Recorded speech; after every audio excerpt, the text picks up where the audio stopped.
بسم الله الرحمن الرحيم الحمد لله رب العالمين وصلى الله وسلم وبارك على عبده ورسوله محمد وعلى آله وصحبه أجمعين وعلى من تبعهم بإحسان إلى يوم الدين أما بعد شیخ محمد بن جمیل الزمن رحمہ اللہ نے شرک اکبر کے اقسام میں 8واں سوال ذکر کیا ہے علم غیب سے متعلق کہ عراف اور کاہن کی تصدیق کرنے کا کیا حکم ہے۔ عراف اور کاہن یہ دو الفاظ ہیں جو حدیث میں مذکور ہیں۔ رسول اکرم صلی اللہ علیہ وسلم نے فرمایا من اتی کاہنا او عرافا، اگر کوئی مسلمان کسی کاہن یا عراف کے پاس آئے اور اس سے سوال کرتا ہے لم تقبل له صلاة 40 یوما، صحیح مسلم کی حدیث ہے کہ 40 دن تک اللہ اس کی نماز کو قبول نہیں کرتا ہے صرف سوال کرنے پر۔ عراف کون ہے اور کاہن کون ہے جن کے پاس جانا حرام ہے؟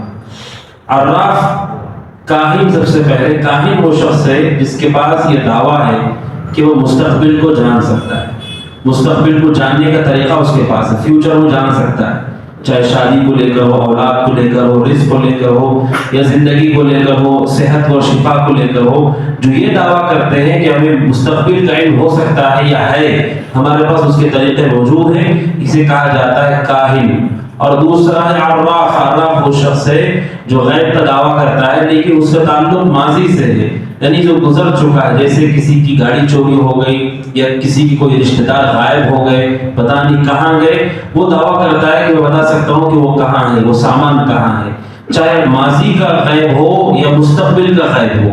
ان دونوں کے جو دعوے دار ہوتے ہیں انہیں عراف اور کاہن کہا جاتا ہے۔ ان کی تصدیق کرنے کا کیا حکم ہے کہ اگر کوئی آدمی ان کی بات کو سچ مان لے، اگر انہیں سچا سمجھتا ہے تو اس کا کیا حکم ہے؟ حدیث کے اعتبار سے ان کے دو الگ الگ احکام ہیں۔ سب سے پہلا، اگر کوئی آدمی کسی کاہن یا عراف کے پاس جاتا ہے، جانے کا مطلب فزیکلی جاتا ہو یا آج کے دور میں آن لائن اگر وہ کانٹیکٹ کرتا ہو یا پھر کسی اپلیکیشن کے ذریعے سے کانٹیکٹ کرتا ہو، اگر وہ ان سے کانٹیکٹ کرے اور کسی بھی چیز کے بارے میں سوال کرے، ایسے بہت سارے اپلیکیشن ہیں یا آن لائن بہت ساری چیزیں پائی جاتی ہیں کہ آپ اپنا ڈیٹا پر دیجئے، ہم آپ کو بتائیں گے کہ آپ کی شادی کا کیا ہوگا، آپ کا رشتہ چلے گا کہ نہیں چلے گا، اولاد ہوگی کہ نہیں ہوگی۔ صرف اگر کوئی آدمی کانٹیکٹ کرتا ہے، اللہ تعالیٰ کو اتنا ناپسند ہے یہ کہ اللہ تعالیٰ اس شخص کی 40 دن تک کوئی نماز قبول نہیں کرتا، 40 دن تک اس کی نماز رد کر دی جاتی ہے۔ کیوں؟ کیونکہ ایسا آدمی ان لوگوں کو طاقت دے رہا ہے، اگرچہ کہ آپ ان کی بات کو نہ مانیں، اگر آپ نے ان سے سوال کیا یا ان کی مجلس پہ گئے، ان سے پوچھا، آپ نے ان کی طاقت کو بڑھایا، ان کی تعداد کو بڑھایا، ان کی بھیڑ میں اضافہ کیا، ان کو پیسے دیے، اس کام کے کرنے میں آپ نے ان کی مدد کی، ان کا ساتھ دیا، بلکہ آپ نے ان کو کہا کہ آؤ آپ کام کیجیے اس پر۔ تو چونکہ ہماری طاقت لگ رہی ہے، اگرچہ کہ آپ انہیں سچا نہ جانے، تب بھی یہ حرام ہے، اور ایسا شخص اس کی 40 دن تک نماز قبول نہیں کی جاتی ہے جو آدمی صرف اور صرف سوال کر لے، پوچھ لے۔ اور دوسرا ہے تصدیق کرنا۔ اللہ کے نبی صلی اللہ علیہ وسلم نے فرمایا، جیسا کہ شیخ نے ذکر کیا دلیل میں، مسلم احمد کی حدیث، اللہ کے نبی نے کہا علیہ السلام، جو کسی کاہن اور عراف کے پاس آتا ہے اور سوال کرنے کے بعد وہ جواب دیتا ہے، اس جواب کو مان لے کہ ہاں آگے جا کر میری زندگی میں ایسا کچھ ہو سکتا ہے یا ہوگا، اگر تصدیق کر دے تو ایسا انسان کافر ہے، اسلام سے خارج ہے۔ فقط کفر بما انزل علی محمد، اس نے کفر کیا اس چیز کا جو میرے اوپر نازل ہوئی، محمد پر نازل ہوئی علیہ السلام۔ کیوں یہ کفر ہے؟ اس کے دو وجوہات ہیں۔ سب سے پہلی وجہ تو یہ ہے، ایسا شخص علم غیب کا دعویٰ کر رہا ہے جبکہ ہم یہ عقیدہ رکھتے ہیں غیب اللہ کے سوا کوئی نہیں جانتا۔ جب رسول کے بارے میں ہمیں نہیں مانتے تو پھر کسی فاسق فاجر جادوگر کے بارے میں ہم کیسے مان سکتے ہیں؟ تو چونکہ غیب کا دعویٰ ہے اس میں، اور غیب اللہ کے سوا کوئی نہیں جانتا، اور اگر ہم نے ایسے آدمی کی بات کو مانا تو گویا کہ ہم یہ کہنا چاہتے ہیں کہ ہاں تمہارے پاس بھی غیب کا علم ہے، اس سے انسان اسلام سے خارج ہو جائے گا۔ اسی لیے شیخ نے دلیل میں ذکر کیا ہے، اللہ سبحانہ وتعالیٰ نے کہا قل لا يعلم من في السماوات والارض الغیب الا اللہ، اللہ کے لیے آپ کہیے زمینوں آسمانوں میں غیب اللہ کے سوا کوئی نہیں جانتا ہے، اور وہ بھی نہیں جانتا جو جادو کا دعویٰ کر رہا ہے یا عراف یا کاہن ہے۔ تو پہلی وجہ تو یہ ہے کہ اس میں علم غیب کا دعویٰ ہے، اس کی وجہ سے انسان اسلام سے خارج ہو جاتا ہے۔ دوسرا یہ کہ ایسے لوگ عام طور پر شیاطین سے مدد لیتے ہیں، اور اس سے پہلے والے درس میں نے آپ کو بتایا کہ شیطان کسی بھی انسان کی مدد اس وقت تک نہیں کرتے جب تک وہ آدمی کفر نہ کرے، قرآن کی توہین نہ کرے یا بہت بڑا جرم نہ کرے، اس وقت تک وہ اس کی مدد نہیں کرتے۔ ایسے لوگ شیاطین کی خدمت کے لیے ایسے بہت سارے کام کرتے جس کی وجہ سے وہ خود اسلام سے خارج ہو چکے ہیں، اور ایسے لوگ شیاطین کی خدمت میں بہت سارے کفریہ کام کر رہے ہیں۔ اگر ہم نے ان کی بات کو سچا مانا تو گویا کہ ہم یہ کہنا چاہتے ہیں کہ تم نے شیطانوں کی جو عبادت کی وہ ٹھیک کی، تو گویا کہ ہم نے کفر میں ان کی موافقت کی یا ان کو صحیح قرار دیا۔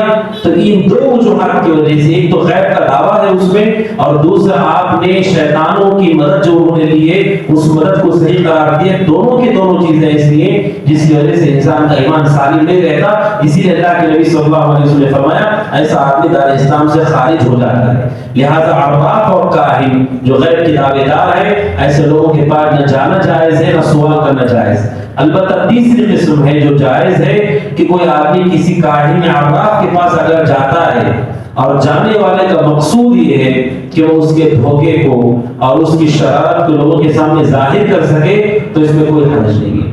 ایسا اگر کوئی آدمی قوی ہے، مضبوط ایمان والا ہے، ہر آدمی کا ایمان اتنا مضبوط نہیں ہوتا ہے۔ ہم جن ملکوں میں رہتے ہیں یہاں پر تو انڈا دے کر کے آدمی گھبرا جاتا ہے، اتنا کمزور ایمان ہوتا ہے۔ واقعتاً اگر کوئی ایسا طاقتور آدمی جیسے بعض اہل علم کے بارے میں شیخ الاسلام ابن تیمیہ رحمہ اللہ کے بارے میں جب انہیں پتہ چلتا ہے کہ کوئی غیب کا دعوے دار آیا ہے تو اس کے پاس جا کر کے اس سے سوال کر کے سارے لوگوں کے سامنے رسوا کرتے تھے تاکہ معلوم ہو جائے کہ یہ سارے کے سارے جھوٹے ہیں اور اس طرح کی دھوکے بازی کی کام کرتے ہیں۔ اگر کسی کے پاس یہ طاقت ہے تو جائز ہے۔ دلیل کیا ہے اس کی؟ رسول اکرم صلی اللہ علیہ وسلم کے زمانے میں ایک انسان تھا جس کا نام ابن سیاد۔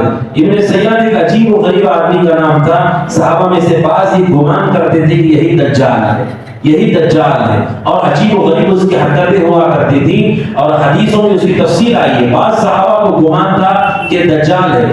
رسول اکرم صلی اللہ علیہ وسلم نے بات واضح کیا کہ دجال کون ہے اور کیسے آئے گا۔ دجال مدینہ میں داخل نہیں ہوگا، وہ مدینہ ہی میں رہتا تھا۔ رسول اکرم صلی اللہ علیہ وسلم ایک مرتبہ صحابہ کے ساتھ تھے اور اللہ کے نبی علیہ السلام جھاڑیوں کے پیچھے چھپ گئے یہ دیکھنے کے لیے کہ وہ کیا پڑھتا ہے، تو وہ کچھ اپنی زبان میں بڑبڑا رہا تھا۔ اس کی ماں نے دیکھ لیا اور دیکھ کر کے اس کو آگاہ کر دیا کہ دیکھو محمد آئے ہیں، تو وہ رک گیا۔ رسول اکرم صلی اللہ علیہ وسلم نے کہا کہ میں نے کوئی بات میرے دل میں چھپائی ہے، کیا بات ہے بتاؤ؟ اللہ کے نبی نے دل میں چھپایا تھا دخان۔ آپ نے کہا بتاؤ میں نے ایک بات چھپائی ہے میرے دل میں، تو اس نے کہا دخ، صرف دو حرف اس نے کہا دخ۔ اللہ کے نبی صلی اللہ علیہ وسلم نے کہا اخسا، تو ذلیل ہو جا، تو اپنے حد کو پار نہیں کر سکتا ہے، تیری اتنی حیثیت ہے۔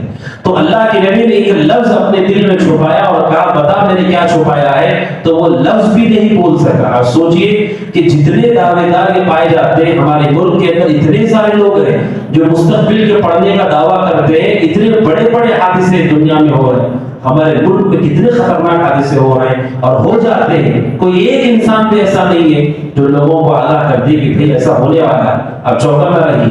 اگر ایک انسان بھی دنیا میں ایسا ہو جسے ایک منٹ بعد کا بھی علم ہے تو دنیا کا سب سے قیمتی انسان بن جائے۔ ایسا ممکن نہیں ہے، کسی کو اللہ نے غیب نہیں دیا، کوئی نہیں جانتا ایک منٹ کے بعد کیا ہوگا، غیب کا علم کسی کے پاس نہیں۔ تو رسول اکرم صلی اللہ علیہ وسلم نے ابن سیاد کے اس مکر و فریب کو صحابہ کے سامنے ظاہر کر دیا جس کو ایک لفظ کا بھی علم نہیں ہو سکا۔ اللہ کے نبی علیہ السلام کی عمل بتاتا ہے کہ اگر کوئی آدمی ایسے لوگوں کے پاس جا کر کے ان کی حقیقت کو لوگوں کے سامنے کھول دے تو اس میں کوئی حرج کی بات نہیں، بشرطے کہ وہ آدمی اتنا قوی الایمان، طاقتور اور مضبوط علم والا شخص ہونا چاہیے۔ تو کاہن اور عراف کے پاس جانے کی تین حالتیں ہیں۔ پہلی حالت تو یہ کہ کوئی آدمی صرف سوال کرنے کے لیے جاتا ہے، جیسے ہمارے بہت سارے بھائی کیا کرتے ہیں دیکھنے کے لیے کہ یہ لوگ کیسے کام کرتے ہیں، کیا کرتے ہیں۔ بسا اوقات ان کی ویب سائٹوں پہ، ان کے اپلیکیشنز میں یا ان کے آن لائن سیشن میں جاتے ہیں، ان سے سوال کرنے والا شخص اس نے ایسا گناہ کا کام کیا کہ 40 دن تک اس کی نماز اللہ تعالیٰ قبول نہیں کرتا ہے۔ دوسرا ہے اگر کوئی آدمی سوال کرنے کے بعد جو وہ جواب دیتا ہے وہ جواب کو مان لے تو ایسا شخص اسلام سے خارج ہے۔ اور تیسرا شخص وہ جو ان کے پاس جا کر کے ان کی شرارتوں کو لوگوں کے سامنے کھول کھول کر کے واضح کر سکتا ہو، یہ عمل جائز نہیں۔ 3 حالتیں ہیں جو اہل علم نے اس حوالے سے ذکر کیے، جواب دیے ہے کہ کسی بھی کاہن اور عراف کی تصدیق اسلام میں جائز نہیں ہے۔ اللہ سبحانہ و تعالیٰ نے غیب کا علم کسی کو نہیں دیا ہے، اور شیطانوں کی جو مدد دی جاتی ہے وہ کفر پر، شرک پر مشتمل ہے، اب اس میں ان کا ساتھ نہیں دے سکتے۔ اللہ سبحانہ و تعالیٰ سے دعا کہ اللہ تعالیٰ ہم سب کو اس طرح کی شرکیات سے محفوظ رکھے، آمین۔ صلی اللہ وسلم علی محمد وعلی آلہ وصحبہ اجمعین۔ السلام علیکم ورحمۃ اللہ وبرکاتہ۔